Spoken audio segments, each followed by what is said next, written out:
আরো একটা ট্রিক্স ভিডিওতে তোমাদেরকে স্বাগত।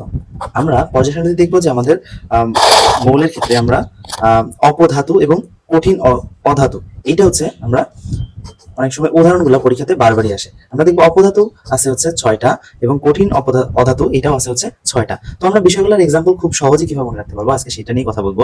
যদি আমরা দেখি হচ্ছে অপধাতুর ক্ষেত্রে, এক্ষেত্রে আমরা একটা ছন্দ মনে রাখতে পারি। ছন্দটা হচ্ছে এমন যে বর যেন আজ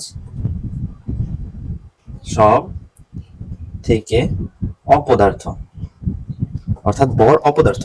তো এখানে আমরা বর থেকে আমরা মনে রাখতে পারি হচ্ছে বোরন, যেন থেকে আমরা হচ্ছে জার্মেনিয়াম, আজ থেকে আমরা মনে রাখতে পারি আর্সেনিক, দেন সব থেকে এসবি থেকে তো অর্থাৎ টেলুরিয়াম, আর অপদার্থ থেকে সরাসরি আমরা অপধাতুকে মনে রাখতে পারি। তাহলে খুব সহজে আমরা কিন্তু এই কয়েকটা এক্সাম্পল মনে রাখতে পারছি। সরি, এখানে হচ্ছে আমাদের আরো একটা ছিল, আজ ছিল। ছিল বলতে এখানে আমাদের হচ্ছে এসআই, অর্থাৎ আমাদের 6টা: boron, germanium, arsenic, silicon, antimony, tellurium. Then এবার যদি আসি আমরা হচ্ছে আরেকটা এক্সাম্পলে, যে আমরা কঠিন অধাতুগুলো কিভাবে মনে রাখবো। কঠিন অধাতুগুলো মনে রাখতে হলে আমরা আরো একটা সূত্র ইউজ করতে পারি বা ছন্দ ইউজ করতে পারি, যেমন হচ্ছে I see at CP shop. অর্থাৎ আমি তোমাকে একটা সিপি শপে দেখছি, আমরা যেমন সিটি শপ বলি না, এরকম একটা কথা আছে সিপি শপ। এখানে আইতে আমরা হচ্ছে বলতে পারবো হচ্ছে আয়োডিন, সিতে অর্থাৎ হচ্ছে আমরা সেলেনিয়াম, অ্যাডতে আমরা অ্যাস্টাটিন, সি পিতে হচ্ছে কার্বন, পিতে হচ্ছে ফসফরাস, দেন শপতে হচ্ছে সালফার। অর্থাৎ আমরা খুব সহজেই এক্সাম্পলগুলো মনে রাখতে পারছি, যেমন iodine, selenium, astatine, carbon, phosphorus and sulphur. অর্থাৎ এই কঠিন অধাতু হচ্ছে আমাদের এই 6টার উদাহরণটা এবার মনে রাখবো।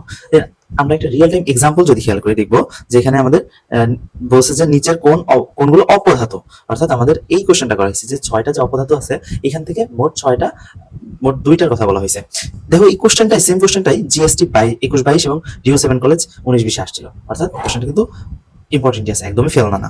দেন এখানে আমরা যদি খেয়াল করি হচ্ছে কোন কোন এক্সাম্পলটা আমাদের অপধাতুর মধ্যে পড়ে, যেমন silicon, germanium, arsenic, silicon, germanium, arsenic, sodium, এইটাই হচ্ছে আমাদের অপধাতুর মধ্যে পড়তেছে। আচ্ছা, আমরা পরেরগুলো দেখি, সোডিয়াম, পটাশিয়াম, রুবিডিয়াম এগুলো পড়তেছে না। দেন ম্যাগনেসিয়াম, অ্যালুমিনিয়াম, অ্যান্টিমনি এটা পড়তেছে না। বোরন, আয়রন, নিকেল এটা পড়তেছে না। অর্থাৎ আমাদের অ্যান্সার হবে হচ্ছে এইটা।